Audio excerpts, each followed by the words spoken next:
치매 백과사전을 구독해 주시고요. 좋아요, 알림 설정은 저에게 정말 큰 힘이 됩니다. 안녕하세요.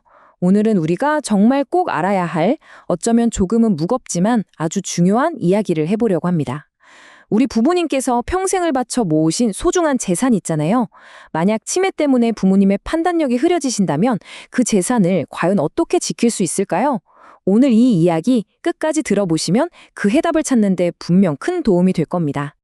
자, 화면에 보이는 이 숫자 154조 원. 이게 대체 뭘까요? 이게 바로 지금 우리나라 치매 환자분들이 가지고 계신 총 자산 규모라고 합니다. 와, 정말 어마어마한 금액이죠. 이 돈은 그냥 돈이 아니라 누군가의 평생이 담긴 땀과 눈물의 결실이잖아요.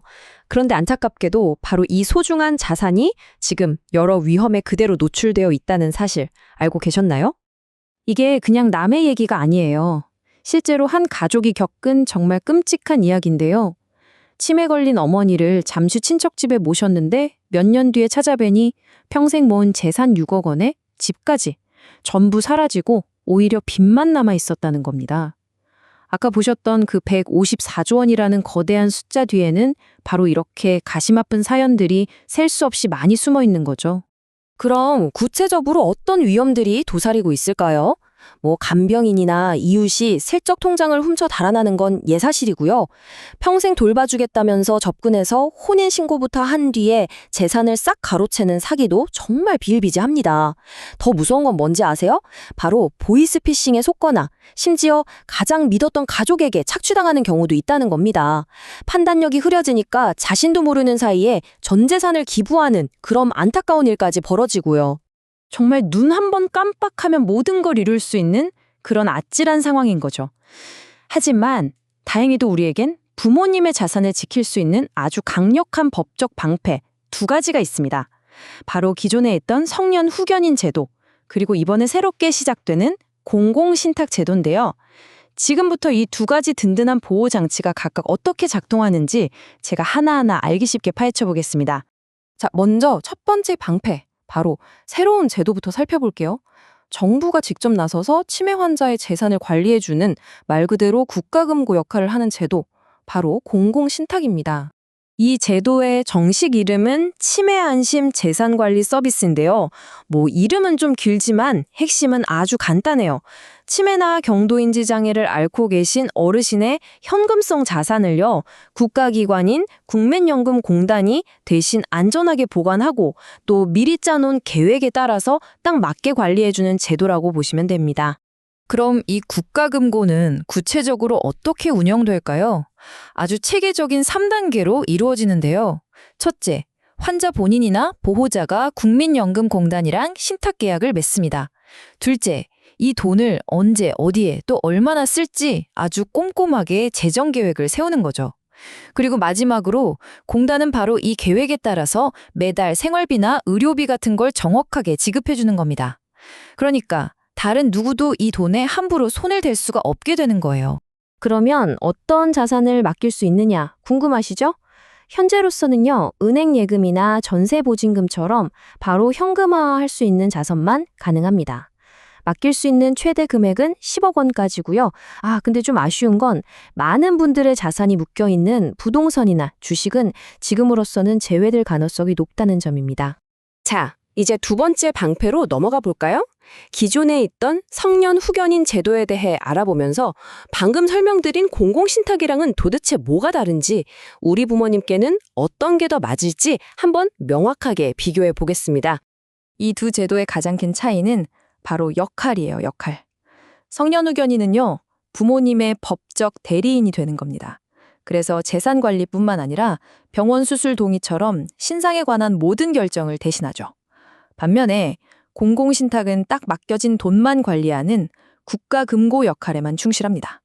미리 정해진 계획대로 돈을 지출할 뿐 그 외에 다른 결정은 전혀 하지 않아요. 역할이 완전히 다르죠. 비용, 이거 정말 중요하죠. 비용 차이도 꽤 큽니다.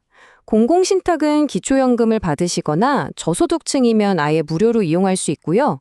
일반인의 경우에도 맡긴 재산의 연 0.5% 정도로 수수료가 비교적 저렴한 편이에요. 그런데 성년 후견인은 가족이 맡으면 비용이 안 들지만 만약에 가족끼리 다툼이라도 생겨서 변호사 같은 전문가가 선임되잖아요. 그럼 최초 선임 비용만 수백만 원에 매달 수십에서 많게는 수백만 원의 보수를 따로 줘야 할 수도 있습니다. 여기서 제가 정말 중요한 꿀팁 하나 알려드릴게요. 이 두 제도는요, 이거 할까 저거 할까 경쟁하는 관계가 아니에요. 오히려 함께 쓸 때 가장 강력한 보호막이 됩니다. 예를 들어서 자녀가 성년 후견인이 돼서 부모님의 일상이나 병원 일을 돌보고 목돈은 공공신탁에 딱 맡겨서 안전하게 관리하는 거죠. 일종의 투트랙 전략인 셈인데 이렇게 하면 후견인이라도 돈을 함부로 쓸 가능성 자체를 원천적으로 막을 수 있는 거의 완벽에 가까운 보호장치가 만들어지는 겁니다. 자, 그럼 이 새로 도입되는 공공신탁 제도가 무조건 좋기만 한 만능 해결책일까요? 이제부터는 좀 더 냉정하게 이 제도의 장점과 함께 분명한 한계점도 솔직하게 한번 짚어보겠습니다.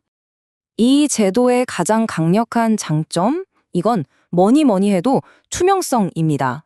국가가 직접 관리하니까요. 그 누구도 심지어 가족이라고 해도 사적인 목적으로 돈을 빼돌리는 걸 근본적으로 막을 수 있어요.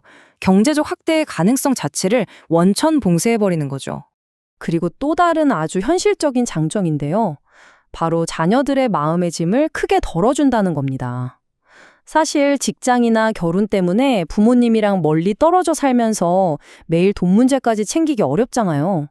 이 제도를 이용하면 우리 부모님 생활비랑 병원비는 안정적으로 잘 지급되고 있구나 하는 확신을 가질 수 있으니 정말 안심이 되죠.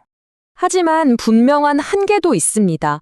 가장 큰 문제는요, 아까도 잠깐 말씀드렸지만 부동산이나 주식 같은 자산은 신탁 대상에서 빠질 가능성이 높다는 점이에요. 아시다시피 우리나라 어르신들 자산의 대부분은 사실상 부동산에 묶여 있잖아요. 이 가장 큰 덩어리를 포함하지 못한다면 제도의 실효성이 떨어질 수 있다는 지적이 나오는 것도 바로 이 때문입니다. 그리고 이건 어쩌면 기술적인 문제보다 더 큰 장벽일 수도 있는데요. 바로 심리적인 거부감입니다. 한번 생각해 보세요. 평생 피땀 흘려 모은 전 재산을 가족도 아닌 국가기관에 덜컥 맡긴다는 거 어르신들 입장에서 쉽게 받아들이기 어려울 수 있겠죠. 그래서 부모님을 잘 설득해서 이 제도를 이용하게 만드는 것 자체가 하나의 큰 숙제가 될 수 있습니다. 자, 지금까지 두 가지 제도를 샅샅이 살펴보고 장단점까지 따져봤습니다. 이제 이 모든 논의의 가장 중요한 핵심으로 넘어가 보겠습니다. 이 모든 위험을 막을 수 있는 단 하나의 가장 확실한 방법은 과연 무엇일까요? 물론 성년 후견인 제도도 공공신탁 제도도 정말 훌륭한 대안입니다. 하지만 이 모든 것들보다 반드시 먼저 해야 할 가장 근본적이고 확실한 예방법이 딱 하나 있습니다. 정답은 바로 시간입니다. 미루지 않는 것. 부모님의 인지 능력이 아직 온전하실 때, 조금이라도 더 건강하실 때 미리 얼굴 마주보고 대화하고 계획을 세워두는 것. 이게 가장 중요합니다. 성년 후견인을 신청하든 공공신탁 계약을 맺든 이 모든 건 부모님의 의사결정 능력이 있을 때만 가능하거든요. 상황이 나빠지고 나면 재산이 꼼짝없이 묶여버리거나 어쩌면 이미 모든 걸 잃은 뒤일 수도 있습니다. 기억하세요. 가장 확실한 예방법은 바로 미리 준비하는 것입니다. 제가 준비한 영상은 여기까지입니다. 구독, 좋아요, 알림 설정은 저에게 큰 힘이 됩니다. 끝까지 시청해 주셔서 정말 감사합니다.